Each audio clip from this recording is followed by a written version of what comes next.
안녕하세요. DJ 라니입니다. 오늘의 사연 시작해 보겠습니다. 요즘 세상이 험하고 믿을 사람 하나 없다지만 가족끼리 밥도 마음 놓고 못 먹는 일이 생길 줄이야 저는 상상도 못했어요. 제 칠순날 며느리의 밥상을 앞에 두고 받은 전화 한 통으로 제 인생 가장 충격적인 장면을 보게 된 그날의 이야기. 지금부터 들려드릴게요. 저는 아주 작은 시골 마을에서 태어났어요.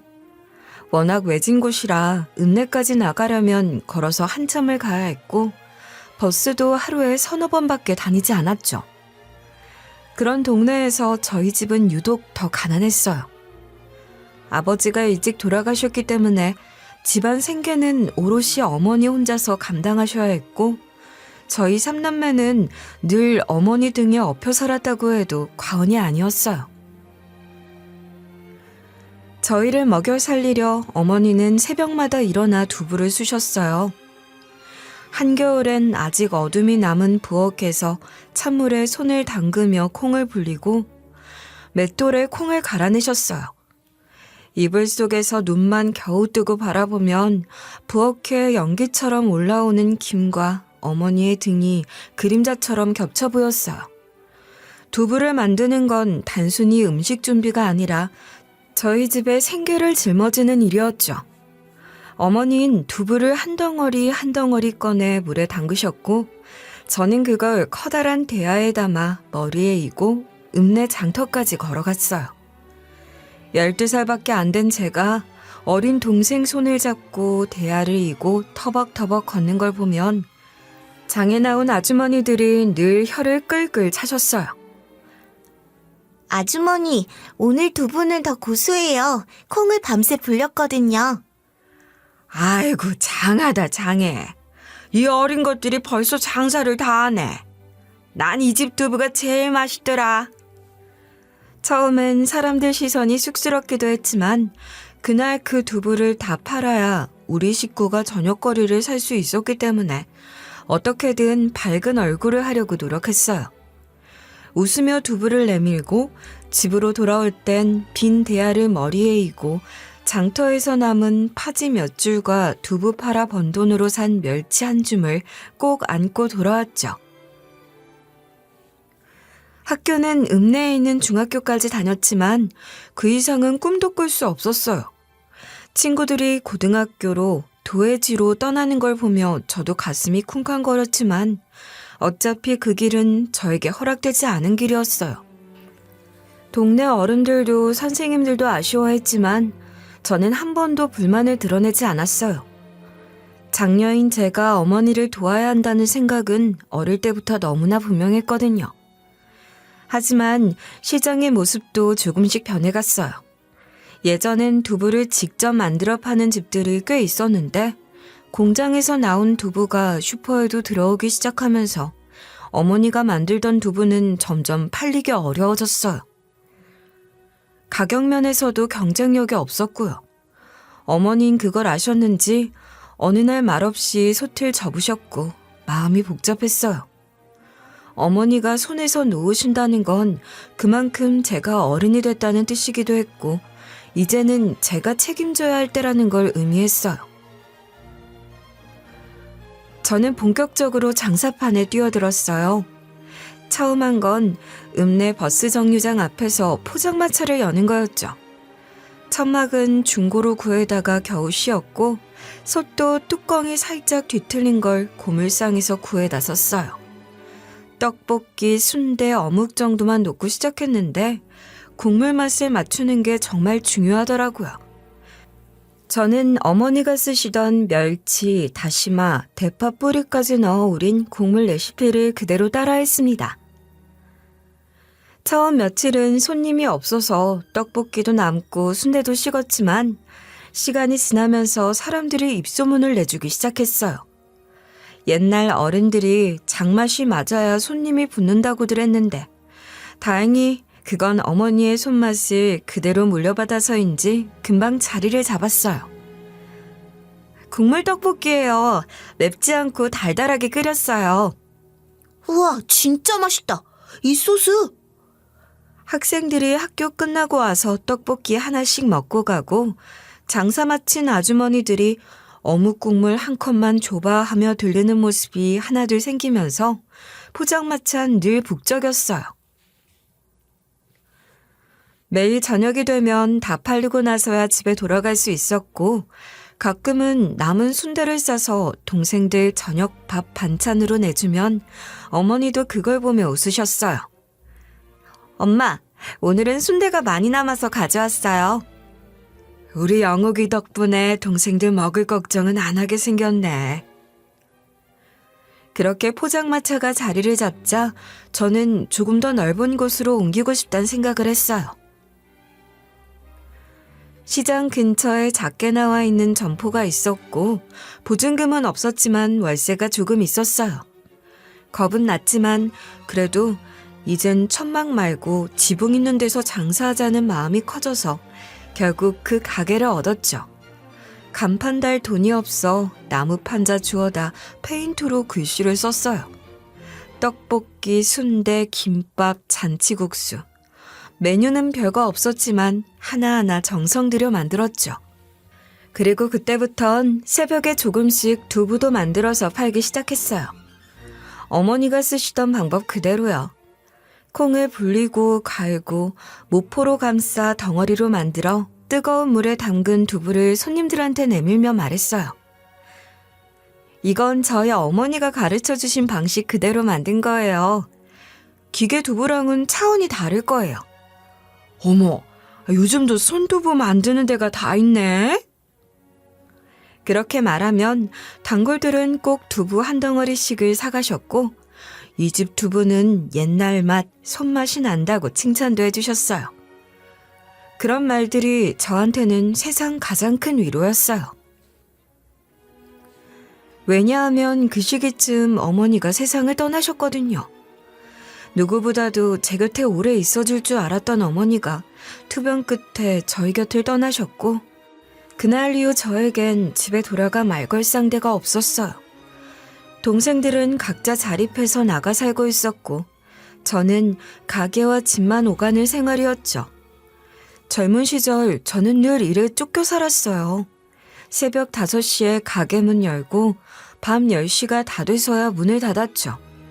손목엔 늘 파스를 붙이고 있었고 그 시간 동안 거의 허리가 굽다시피 한 채 살았지만 일하는 게 버릇이 돼서 멈출 수 없었어요.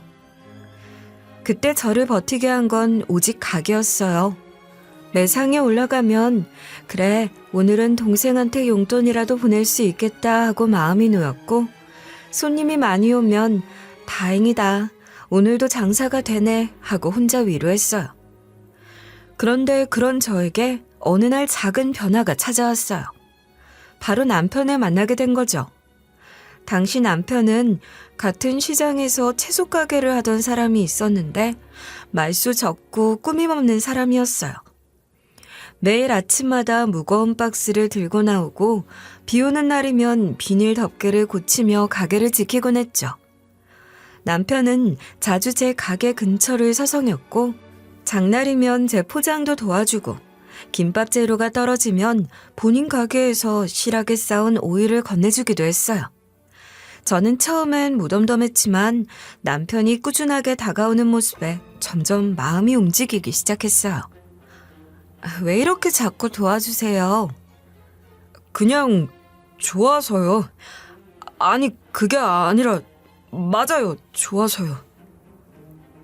그 말에 저는 웃을 수밖에 없었고 그렇게 저희는 조용히 가까워졌어요. 그렇게 그 시절 참 순박한 연애가 시작됐고 결혼은 소박하게 치렀어요. 시골집 마당에 국수 삶고 동네 사람 몇몇 불러 나눠들게 한 게 다였죠. 그래도 세상 누구보다 따뜻한 날이었어요. 그리고 그렇게 저희는 진짜 가족이 되었어요. 그렇게 결혼해 아들 하나 낳고 탈없이 잘 살던 어느 날이었어요.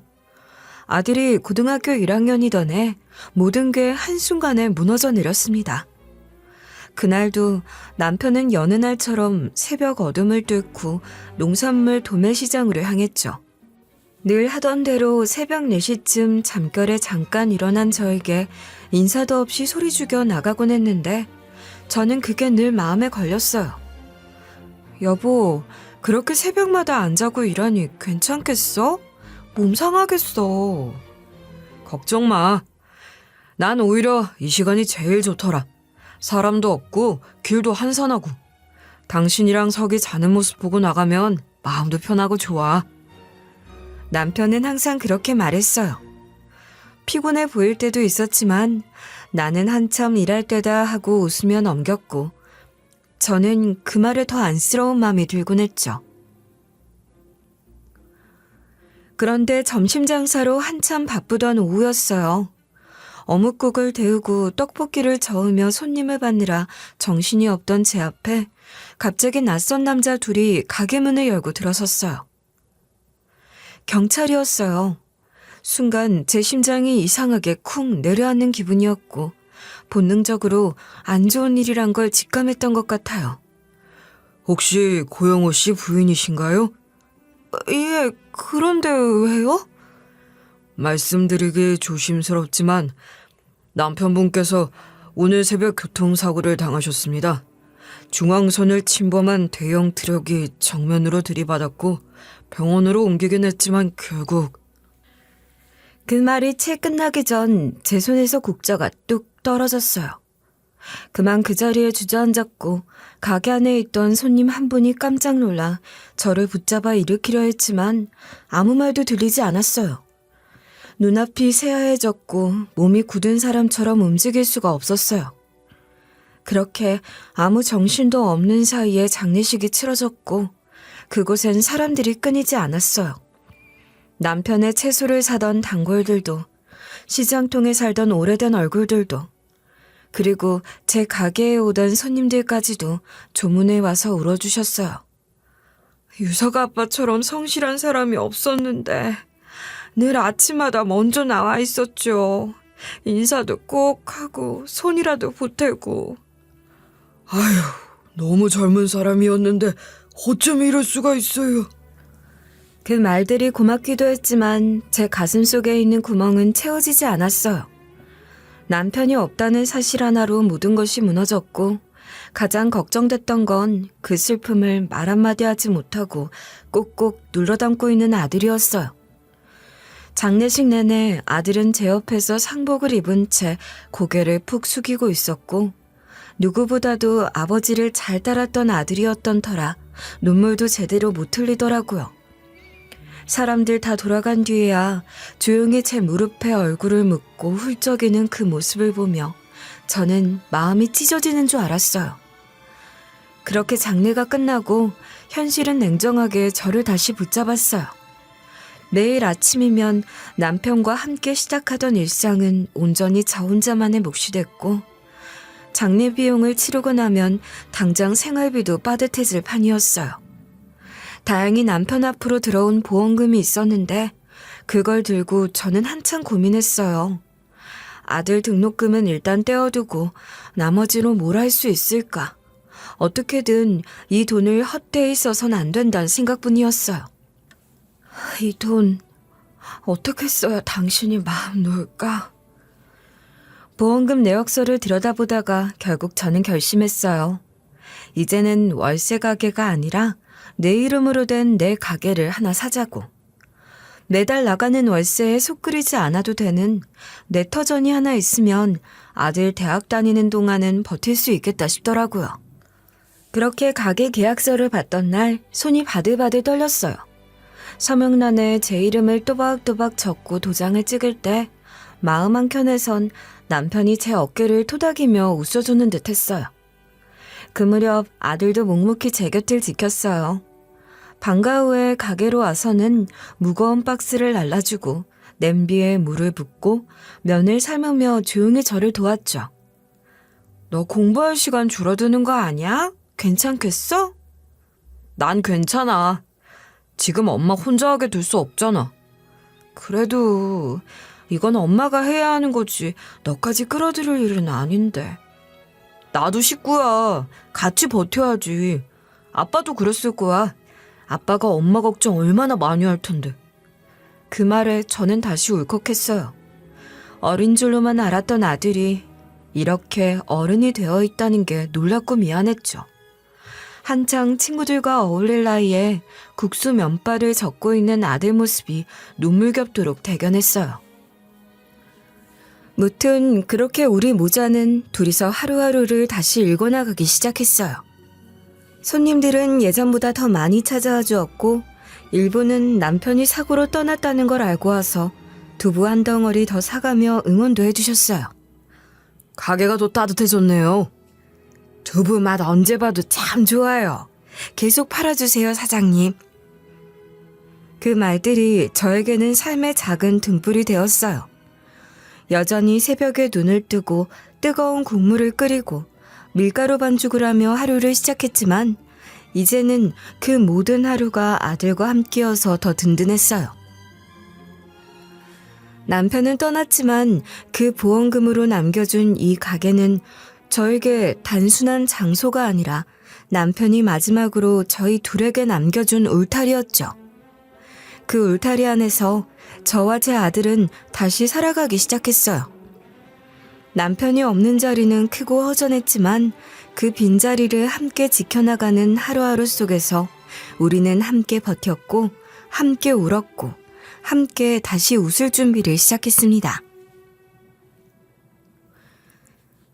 저는 그렇게 분식집 하나 붙잡고 악착같이 살아오기 시작했어요.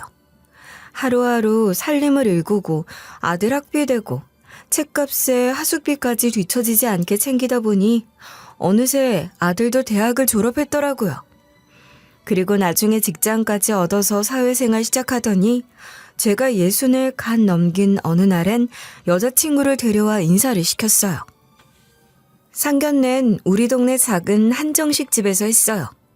멀리 가지 않고 조용하고 담백한 집이 좋겠다 싶었거든요. 며느리는 회사에서 재정 관련 담당을 한다고 했고 야무지게 자기 말 똑부러지게 하는 스타일이었어요. 눈빛에 힘도 있고 말끝마다 예의가 느껴졌죠. 어머님, 저희가 신혼 쪽 집은 어느 정도 마련을 했는데요. 혹시 필요한 가전이나 이런 건 차차 저희가 채워가도 될까요? 그럼 그래야지. 신혼 초엔 돈 들어갈 때가 워낙 많잖아. 급하게 채우면 후회돼. 천천히 필요한 것부터 하나씩 해. 그렇게 얘기하면서도 마음속 한구석은 짠했어요. 예단도 없고 예물도 간소하게 하자는 얘기에 맞장구 쳤지만 속으론 아들 장가 보내며 내 손으로 하나하나 챙겨줄 수 없는 현실이 조금은 아쉽기도 했어요. 그래도 작지만 아파트도 하나 얻어줬고 두 사람 안정을 찾은 모습 보니 마음 한켠이 놓였어요. 결혼식은 작게 치렀고 예식장에 앉아 두 아이가 나란히 서 있는 걸 보니 눈물이 핑 돌더라고요. 이제 진짜 내 할 일은 다 했구나. 뿌듯함도 있었지만 한편으론 이제 아들도 떠나고 정말 나 혼자라는 공허함도 밀려왔고 참 별별 생각이 다 들더군요. 아무튼 아들이 결혼을 한 후 처음 얼마간은 걱정이 없었어요. 며느리는 회사 다니며 꼼꼼히 살림을 꾸렸고 아들은 하던 일을 정리하고 창업을 하겠다고 사무실을 얻어 들락거렸죠. 아이템이 스마트폰 관련된 앱이라던데 그땐 설명을 들으면서도 그래 뭔가 잘해보겠다는 마음이겠지 하고 넘겼어요. 솔직히 지금도 그때 아들이 하려던 게 정확히 잘 모르겠는데 아무튼 요즘 젊은 애들이 워낙 디지털 세대니까 뭐라도 해보겠다는 건 이해는 됐어요. 유서가, 사업은 아이디어만 갖고 되는 거 아니야. 발로도 뛰고 꼼꼼하게 따져도 보고. 에이, 그거 다 하고 있어. 동업자랑 역할 나눠서 진행 중이야. 걱정 마. 엄마는 그냥 호강할 준비나 딱 하고 있어. 큰 소리 뻥뻥 치며 웃는 아들 모습에 저도 그래 잘해봐라 하고 고개는 끄덕였지만 사실 속으론 불안했어요. 사업이라는 게 번지르르한 말 몇 마디로 되는 게 아니라는 걸 저는 시장 통해서 온몸으로 겪어왔거든요. 그러던 어느 날부터였어요. 아들 얼굴이 자꾸 어두워졌고 집에 와서도 말수가 줄어들기 시작했어요. 밥은 제대로 안 먹고 멍하니 앉아있기도 하고 심지언 며느리가 부르면 잠깐만 하고 방에 들어가 문 닫는 일도 많아졌다고 하더군요. 그러다 며칠 뒤 저한테 돈을 빌려달라고 하더라고요. 엄마 혹시 사업자금 조금만 도와줄 수 있어? 얼마나? 한 3천만 원 정도. 금방 메꿔. 투자금 들어오면 바로 갚을 수 있어. 단기야, 단기. 안 돼. 엄마는 지금 여윳돈 없어. 그리고 그건 네가 감당해야 할 몫이야. 아니 엄마, 진짜 이건 마지막이야. 지금만 넘기면 된다니까? 기회 놓치면 다 끝난다고. 기회는 그렇게 쉽게 오는 게 아니야. 급하게 굴수록 더 조심해야 되는 거야. 엄마는 못 도와줘. 그렇게 단칼에 거절했어요. 아들이 섭섭해할 수 있다는 걸 알면서도 그게 아들을 위한 일이라고 생각했죠. 그런데 며칠 뒤 일이 터진 거예요. 앱 런칭을 위해 입점하기로 했던 점포들이 갑자기 발을 뺐고 광고된 계약금이 묶였다는 연락이 왔대요. 사무실 임대료는 몇 달째 밀려 독촉장이 날아들었고 동업자는 연락이 끊겼고요. 가장 결정적인 건 개발비 명목으로 선지급했던 돈이 온데간데 없이 사라졌단 거였어요. 개발사 대표란 사람은 하청을 줬다고 했고 하청업체는 처음 듣는다는 식으로 계좌는 텅 비어 있었대요. 그 이후로 아들은 완전히 무너졌습니다. 며칠씩 술에 취해 들어오기도 하고 혼잣말을 중얼거리기도 하고 며느리 앞에서도 큰 소리치다 말없이 고개 숙이고 방에 틀어박히는 날이 늘어났어요. 보기 괴로웠어요. 분식집에서 한창 일하다가 문득 그 아이가 무너지는 모습이 머릿속을 떠오르면 손에 잡고 있던 김밥도 튀김도 던져버리고 싶을 정도였어요. 그때 움직인 건 며느리였어요. 아들보다 2살 어린 며느린 그런 상황에서도 참 침착했어요. 사무실 임대인과 만나 임대차 중도해지 합의를 받아냈고 계약금 문제가 있는 업체엔 내용 증명을 보내고 동업자 개인 계좌엔 지급 명령 신청서를 넣어 가압류를 걸 준비까지 하더라고요. 너무 무리하는 거 아니야? 너도 일 다니면서. 괜찮아요, 어머니. 제가 할 수 있는 건 제가 해야죠. 지금 남편이 이래서 집안이 말이 아닌데. 그래도 누군간 정신 붙들고 정리를 해야 하잖아요. 넌 그런 일처리를 어떻게 그렇게 잘하니? 회사에서 계약 관련 일을 오래 했어요. 이쪽 일은 많이 겪었고요. 요령은 좀 있어요. 저는 평생을 두부 만들고 국수나 삶으며 살아왔고 법적으로 뭘 어떻게 해야 한다는 건 뉴스에서나 들었던 이야기였는데 며느린 통신사 기지국 조회, 계좌 추적 신청, 형사와 민사 절차를 동시에 진행하는 걸 능수능란하게 해내고 있었어요. 며느리지만 참 대단하고 멋지단 생각이 들더군요. 형사로 압박을 주면 민사합의가 빨라져요. 상대방이 법원 앞에 서는 걸 꺼릴 테니까요. 그렇게 1-2달이 지나자 가장 급한 불은 겨우 껐어요. 빚은 남았지만 손실을 줄일 수 있었고 아들도 조금씩 제정신을 찾기 시작했어요. 그제야 아들이 며느리 앞에 납작 엎드려서 내가 미안하다, 다 잘못했다 고백했대요. 네 마누라 말 평소에도 좀 들었어야지. 내가 뭘 했냐? 사업한다고 눈 뒤집히지 말라고 그랬지? 엄마까지 그러지 마. 나도 이제 정신 차렸어. 엄마한테도 걱정시켜서 미안. 이제 안 그럴게. 내가 잘할게. 그 말에 저는 마음이 울컥했어요. 아들이 정신을 차리고 며느리가 여전히 곁에 있어준다는 것만으로도 감사했어요. 내 자식이 한심해지지 않도록 끝까지 붙들어준 사람이 저에겐 참 고마웠어요. 어머니, 그때 돈 안 빌려주신 거 정말 잘하셨어요. 그런 거 맞나? 그럼요. 어머니가 단호히 안 해주셨기 때문에 그이가 더 큰 잘못은 안 한 거예요. 그렇게 아들의 처절한 실패를 며느리가 온몸으로 막아낸 뒤로 우리 집안은 간신히 다시 숨통이 트이기 시작했어요. 그 일은 정말 크고 깊은 상처였지만 동시에 아들에게는 인생에서 두고두고 기억에 남을 회초리였던 것 같았어요. 그 일을 겪은 후 아들은 달라졌어요. 전처럼 허황된 꿈을 쫓거나 친구들이 입 밖에 침 튀기며 떠드는 투자일기에 혹하지 않았고 술자리에 끌려다니는 일도 확 줄었어요. 엄마, 진짜 나 이번엔 정신 제대로 들었어. 나 이제는 남 말 안 믿어. 내가 뭐라고 감당도 안 되는 걸 버렸던 건지.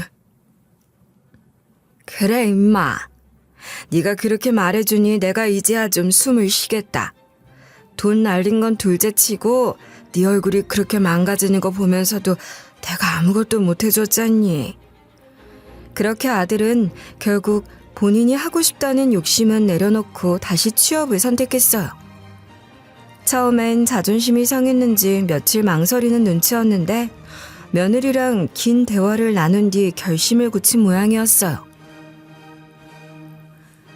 결국은 안정적인 회사를 골라 들어갔고 묵묵히 출퇴근을 하면서도 자잘한 집안일까지 도와주는 모습에 저는 그제야 안도의 한숨을 쉬었어요. 그 후 몇 년은 참 바쁘게 흘러갔어요. 아들도 일에 익숙해졌고 며느린 꾸준히 회사 생활을 이어가며 집안 살림도 빈틈없이 챙겼죠. 저는 여전히 가게를 지켰고요. 가게는 잘 됐어요. 낡고 오래된 가게인데도 오히려 더 잘 됐죠. 젊은 사람들이 인터넷에 올린 맛집 리스트에도 제 가게 이름이 오르내리고 유튜버가 찾아와 영상도 찍고 그 덕을 많이 봤죠. 그러던 어느 해였어요. 시장 한복판에 재개발 이야기가 본격적으로 터져나왔어요. 예전부터 소문만 무성했는데 이번엔 시장 상인회에서 직접 설명회 공지를 붙였고 시청에서도 공무원이 내려와 관련 문서를 돌리기 시작했죠. 아니, 이번에도 말만 그런 거 아니야? 몇 년 전에도 재개발한다더니 흐지부지 됐잖아. 이번엔 진짜래. 추진이 생겼고 설계도 나왔대. 구청에서도 다 확인했고. 그럼 우리 이 자리 다 밀어버리고 새로 들어가야 되는 거야? 보상금 받고 새 건물에 입주권도 준다잖아. 오래 장사한 사람은 우선순위도 준대. 솔직히 말하면 처음엔 실감이 안 났어요. 여태껏 자리를 지켜왔던 곳이 하루아침에 헐린다고 해도 그게 실제로 일어날 거라고는 생각 못했거든요. 그런데 이번엔 진짜더라고요. 보상 기준이 정해졌고 감정평가가 시작되면서 분위기는 빠르게 변했어요. 다들 평소엔 웃으며 인사하던 사람들이 갑자기 말수가 줄고 눈빛이 달라지기 시작했어요. 서로 눈치를 보며 누가 얼마를 받는지, 누가 더 혜택을 받는지 따지기 시작한 거죠. 그때부터 저도 조금씩 혼란스러워지기 시작했어요. 제 가게는 분명 시장 입구 도로변에 있어서 유동인구가 가장 많은 곳이었고 매출도 꾸준히 높았어요. 그런데 추진위원회에선 이상한 이유를 들며 제 보상 기준을 깎으려 들기 시작하는 겁니다. 여기 가게는 원래 임시구조물이었죠? 점포로 보기엔 좀 애매하네요. 애매하긴요. 20년 넘게 여기서 장사했는데요. 제 명의로 등기도 돼 있어요. 건축물 대장에 등록된 시점이 문제예요. 그전엔 그냥 점유 상태였던 걸로 보이거든요. 법적으로 따지면 영업권이 약하다는 얘기예요. 속이 뒤집어지는 줄 알았어요.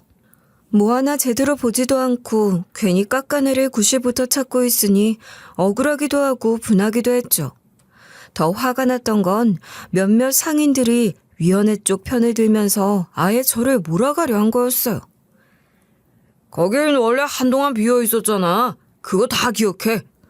비어있긴 누가 비어요. 그땐 리모델링 한다고 며칠 문 닫았던 거잖아. 당신도 그때 옆에서 봤잖아요.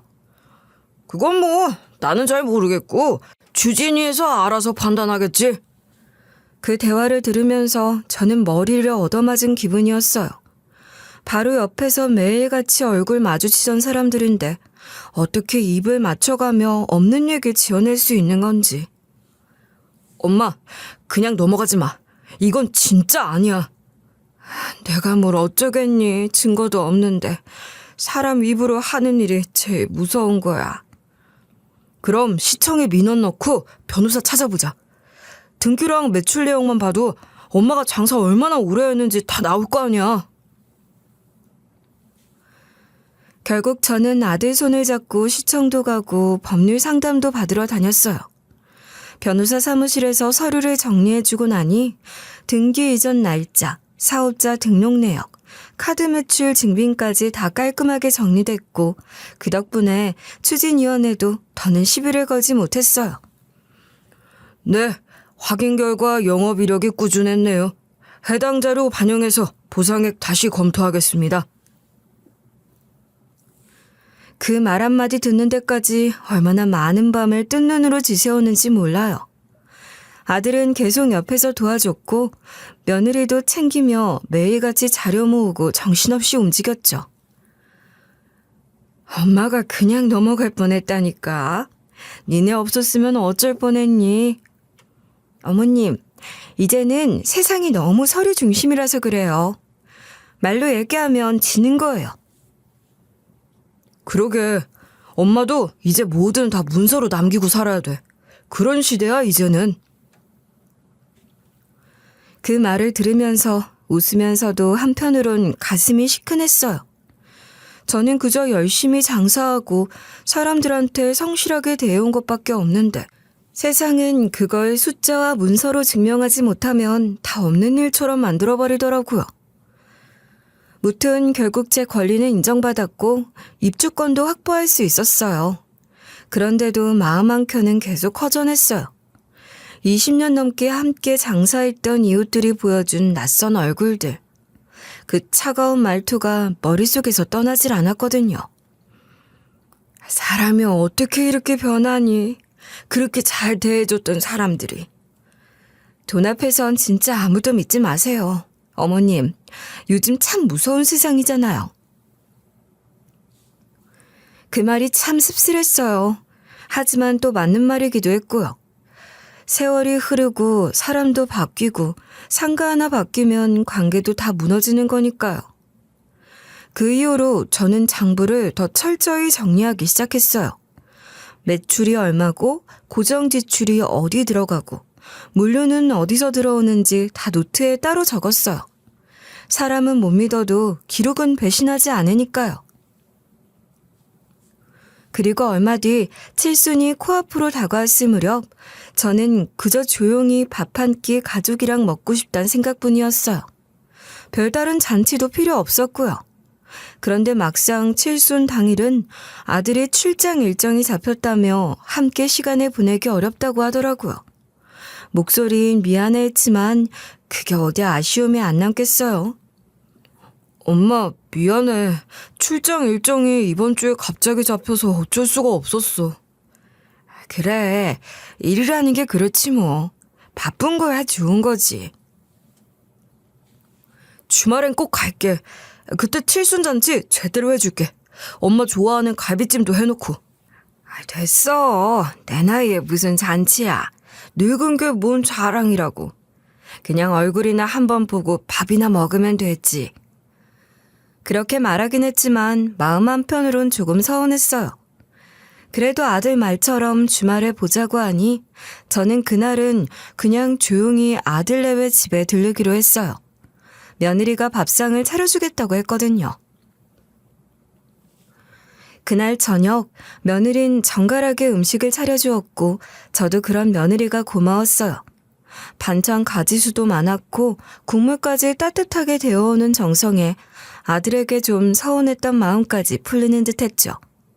그런데 그 순간 국에 숟가락을 막 담그려던 그 찰나 전화벨이 울렸어요. 화면엔 아들의 이름이 떴고 저는 무심결에 통화를 눌렀죠. 엄마, 내 말에 대답하지 말고 그냥 듣기만 해. 지금 지영이랑 있지. 절대로 아무것도 드시지 마세요. 엄마, 지금 진짜 조심하셔야 돼. 아무것도 먹지 마시고 지영이 앞에서 아무 말도 하지 마세요. 내 말 알아듣지? 아들 목소리는 너무도 다급했어요. 단숨에 심장이 철렁 내려앉았죠. 도대체 무슨 말인지, 왜 그런 전화를 했는지 알 수 없었지만 아들의 말투엔 절박함이 담겨 있었고 저는 그 말 한마디에 머리가 하얘졌어요. 눈앞에 있는 며느린 평소처럼 밥을 나르고 있었는데 그 순간마저도 낯설게 느껴졌어요. 저는 본능적으로 움직였어요.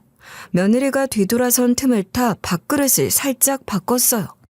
만약 뭔가 들어가 있다면 제가 아니라 며느리가 먹게 되겠죠. 그런 생각까지 들 정도로 상황이 불안하고 저는 아들의 전화를 도저히 무시할 수 없었어요. 그런데 문제는 그 다음이었어요. 절 무서운 눈으로 뚫어져라 보며 며느리가 그렇게 묻는 거예요. 어머님, 밥은 왜 바꾸셨어요? 그 말이 떨어지자마자 숨이 멎는 줄 알았어요. 그 눈빛, 그 말투가 저를 꿰뚫어 보는 것 같았어요. 온몸에 소름이 돋더군요. 어머님, 아까 그이한테 전화 받으신 거죠? 저 의심하신 거잖아요. 혹시 제가 어머님을 해칠 거라고 그런 생각하신 거예요? 도저히 무슨 말을 해야 할지 모르겠더라고요. 어물쩍 대답도 못하고 있으니까 며느리가 조용히 한숨을 쉬며 제 맞은편에 앉았어요. 그리곤 차분하게 말을 이었어요. 어머님, 실은 오늘 꼭 들을 말씀이 있어서 모셨던 거예요. 어머님이 충격받으실 수도 있지만 이건 꼭 아셔야 해서요. 사실 그이가 어머님께 거짓말을 하고 있어요. 지금 그이는 어머님 앞으로 떨어질 재개발 보상금을 노리고 있어요. 그 말에 저는 숨을 멈췄어요. 순간 며느리의 입술이 움직이는데 그 말들이 귀에 잘 들어오지 않았어요. 무슨 말인지, 어떻게 그런 얘기를 여기서 하는 건지 도무지 이해가 되지 않았죠. 그게 무슨 뚱딴지 같은 소리냐? 그이는 이미 저와 이혼 준비를 하고 있었어요. 그리고 다른 여자와 따로 살림을 차렸고요. 그 여자랑 함께 계획을 세웠어요. 어머님 보상금으로 또 사업을 벌이겠다고요. 그러기 위해서 제 이미지를 망치고 어머님 눈밖에 나게 하고 결국 이혼까지 이끌어내고 그 다음엔 어머님 목까지 가로채려는 거예요. 저는 손에 들고 있던 숟가락을 내려놨어요. 뭐가 뭔지 모르겠고 믿고 싶지도 않았어요. 제 아들이 그런 일을 계획했다고요? 며느린 제 표정을 보고는 가방을 열었어요. 그리고 안에서 두툼한 봉투 하나를 꺼내 식탁 위에 올렸어요. 믿기지 않으시죠? 이 안에 다 들어있어요. 어머님, 지금 제가 이걸 꺼내기까지 얼마나 고민했는지 모르실 거예요. 그 안엔 사진들이 들어있었어요. 아들이 한참 어려 보이는 여자와 다정하게 찍힌 사진들. 함께 팔짱을 끼고 걸으며 웃고 있는 모습. 식당에서 식사하며 와인잔에 부딪히는 모습. 더 이상 변명할 수 없는 사진들이었어요. 이게 다 언제부터 이런... 거의 반년 전부터요. 처음엔 그냥 단순히 바람 피우는 줄로만 알았어요. 저도 참았죠. 그런데 그게 아니에요. 어머님 돈을 어떻게 가져갈지 계획하는 걸 제가 알아버린 거예요. 저는 말을 잇지 못하고 한참을 바라봤어요. 도무지 믿기지 않았어요. 그리고 그 다음 나온 건 위임장이었어요. 제 인감도장까지 복사돼 있더군요. 이건 그이가 준비한 위임장이에요. 어머님 이름으로 작성돼 있죠. 인감도 사실 도용이에요. 어머님 집에 들렀을 때 훔쳐간 것 같아요. 재개발 보상금 입금 계좌도 바꾸려 했던 증거 여기에 있어요. 저는 멍하니 서류들을 넘겨보다가 결국 손을 덜덜 떨었어요. 거기서 끝이 아니었어요. 며느린 마지막으로 핸드폰을 꺼내 음성 파일을 들려주었어요. 그건 분명히 제 아들의 목소리였어요. 아, 엄마가 나한테 해준 게 뭐 있다고. 이제 이 정도는 내가 가져야지. 뭐, 다 늙어서 그 돈이 뭐가 필요가 있어. 솔직히 엄마 재산은 내가 관리해야 맞지 않냐고. 걱정 마.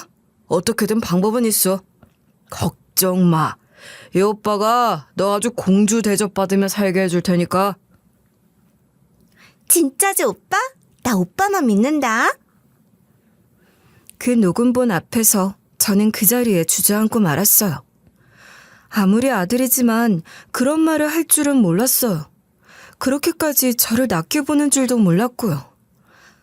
이게 진짜 그 애가 한 말이란 말이니? 그 자리에서 저는 그대로 무너져 내릴 뻔했어요. 가슴 깊은 데서 끓어오르는 분노와 배신감이 가슴을 꼭 조여왔고 숨을 제대로 쉴 수가 없었어요. 눈앞이 흐릿해지고 손끝까지 저려오더니 과호흡이어서 입을 벌리고 가쁜 숨을 몰아쉬는데도 공기가 폐까지 들어가지 않는 것 같았어요. 어지러움이 몰려오고 속이 뒤집히는 느낌에 그대로 식탁 밑으로 주저앉을 것 같았죠. 그때 며느리가 제 손을 덥석 잡더니 단호하게 말했어요. 어머님, 지금은 주저앉아 올 시간이 없어요. 이대로 있으면 진짜 당하게 돼요. 지금부턴 지켜내야 해요. 아들도 그 여자도 이대로 두면 안 돼요. 그 말에 정신이 번쩍 들었어요. 그 아이 눈빛이 너무나 단호해서 오히려 제가 그 순간 정신을 차리게 됐어요.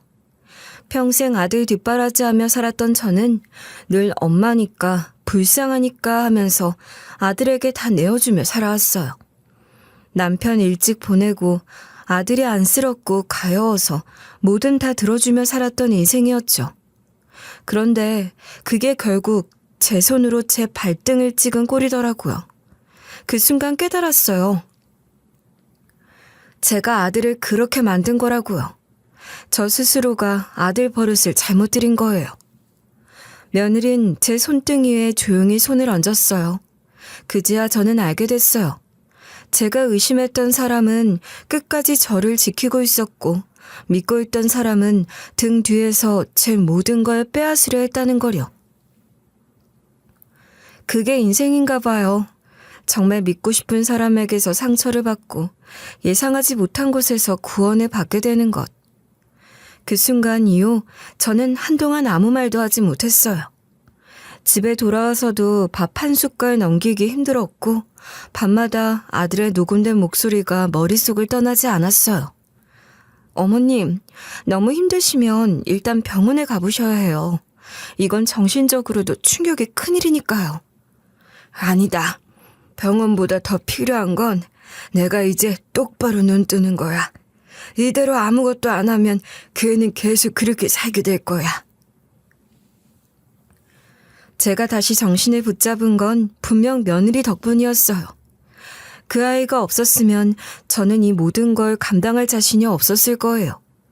그리고 그때부터 저는 제 인생의 마지막 장을 다시 써야겠다고 결심했어요. 며느리는 이미 모든 준비를 마쳐둔 상태였어요. 그 아이는 처음부터 모든 걸 다 알고 있었지만 제가 받을 충격을 생각해 입을 다물고 있었던 거였어요.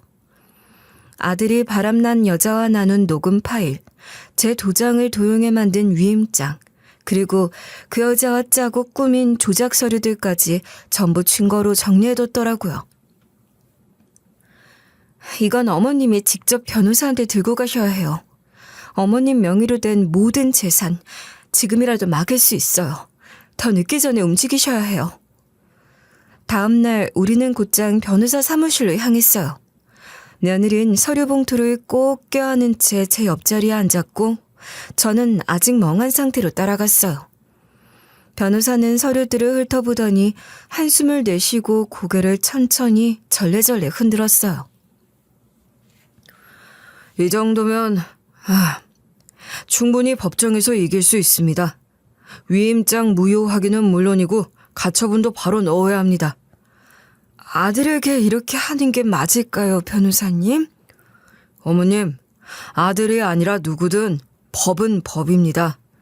지금 이건 사기, 문서 위조, 재산 탈취 시도입니다. 그냥 넘어가시면 안 됩니다. 며느리와 저는 바로 위임장 무효 확인 소송을 신청했고 동시에 재산보호 가처분도 넣었어요. 아들이 저에게 접근하지 못하도록 접근 금지 신청까지 함께 들어갔어요. 며느리는 경찰서에 필요한 진술서까지 미리 정리해두었고 저도 제 손으로 경찰서에 출두해서 모든 사실을 진술했어요. 피해자 본인이시죠? 도장 도용 사실을 알고 계셨습니까? 모르고 있었어요. 전혀 몰랐어요. 그 애가 제 서랍에서 도장을 몰래 가져갔어요. 저는 위임장을 쓴 적도 서명한 적도 없습니다. 녹음 파일과 서류도 모두 제출하셨죠? 네. 바람 상대와의 통화 녹음, 위조 서류 원본과 사진 자료 모두 드렸습니다. 그렇게 모든 게 하나하나 절차를 밟아 진행됐어요. 그리고 결과 제 칠순 잔치를 해주겠다던 그 주말, 저는 케이크 앞이 아닌 경찰서 안에서 아들과 마주하게 되었어요. 조사실 복도에서 마주친 그 얼굴은 제가 알던 아들이 아니었어요. 엄마, 실은 그게 아니고. 그게 아니면 뭔데? 네 입으로 떠든 그 말 다 들었어. 네가 직접 말했잖아. 내가 너한테 뭘 해줬는지 모르겠다고? 엄마, 그땐 잠시 홀려서 그런 거야. 그리고 여자 꼬시려면 뭔 말을 못해. 그거 가지고 지금 나를 고소까지 하겠다는 거야? 그때 조사실 옆에 있던 조폭처럼 생긴 남자가 한마디 하더라고요. 아이고, 저 친아준 어머니 돈 가로채려다 걸린 놈이네. 진짜 별 사람 다 본다. 어이, 인생 그렇게 살지 마쇼. 어떻게 지 부모 등에 칼을 꽂나 그래? 뻔뻔한 아들의 반응에 저는 더는 말할 힘도 없어졌어요. 저를 그렇게까지 낮춰본 아들의 모습을 보며 제 안에 있던 온갖 감정이 다 터져나오려고 했지만 이를 악물고 참았습니다. 그 후 법적 절차가 진행되자 아들은 제 재산을 단 한 푼도 건드릴 수 없게 됐어요. 위임장도 무효로 처리됐고 가처분 덕분에 은행에서도 계좌를 손대지 못하게 막아뒀어요. 사업 자금으로 사용하려던 계획도 전부 수포로 돌아갔고요. 거기다 그 아이가 그렇게 떠받들던 바람난 여자도 며칠 만에 곁을 떠났어요. 그 여자 이미 해외로 나갔대요. 다른 남자랑요. 꼴도 좋다 그래. 결국 얻은 것도 없이 가족까지 다 잃었네. 자업자득이지 뭐. 지영아, 고마워. 정말 고맙다. 너 없었으면 나 지금 어디서 어떻게 됐을지 모르겠다. 아니에요, 어머님. 저도 어머님 덕분 거죠. 며느리와 저는 그렇게 손을 맞잡았지만 분노로 얼굴이 시뻘개진 아들은 며느리 앞에서 소리를 고래고래 질렀어요. 며느리가 입을 열기도 전에 책상을 쾅 치고 자리에서 벌떡 일어나 소리를 질러댔죠. 네가 뭔데 날 경찰에 넘겨? 뭔데 우리 엄마 앞에서 그런 말도 안 되는 조작질을 해? 조작? 너 지금 정신이 있는 거야, 없는 거야? 내가 조작한 게 아니라 네가 한 짓을 내가 들춰낸 거야. 그래도 그렇지. 이게 가족한테 할 짓이냐고. 가족이면 네가 그딴 짓을 하면 안 됐던 거지. 넌 이미 가족 자격도 없어. 그렇게 말하면서 며느린 조용히 가방을 열어 서류 봉투를 꺼냈어요. 깔끔하게 정리된 이혼 소송 서류였어요. 변호사 도장이 찍힌 채 이미 접수 준비가 완료된 문서들이었죠. 이제 너랑 나는 끝이야. 난 지금부터 어머님 편이야. 네가 무슨 짓을 했는지 다 밝혀질 거야. 이혼도 소송도 재산 분할도 내가 다 준비해놨어. 너한텐 마지막 한 푼까지 다 받아낼 거니까 단단히 각오해. 그 말에 아들은 더는 아무 말도 못했어요. 뭔가 소리치고 싶은데 말문이 막힌 얼굴이었죠.